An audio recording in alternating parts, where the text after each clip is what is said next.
Hello po, ayan, so magandang gabi. So ayan nga, magluluto tayo ng chicken wings with butter. So ayan, so nag-melted muna ako ng butter, then nilagay ko ang chicken. Bali yung chicken dyan guys ay prinay ko muna, deep fry. Tapos ayan, so konting gisa-gisa, tapos ilalagay ko na yung red bell pepper and spring onion. So pagkatapos nyan, ayan, konting halo-halo, tapos yun na. So ang bilis lang lutuin nito guys. So sino po yung relate dito sa na habang nagluluto ay tumitingin sa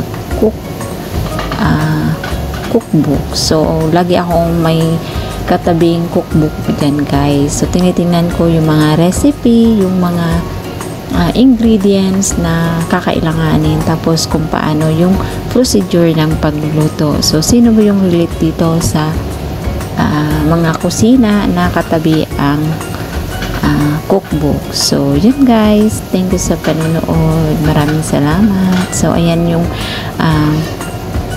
niluto ko ngayong gabi. So ayan, tapos na siya.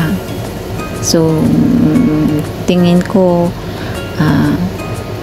hindi ko alam kung masarap yan guys, basta bahala na, basta yun, tinignan ko lang yan sa cookbook. So sinundan ko lang yung paano yung pagluluto. So ayan, tapos na yan guys.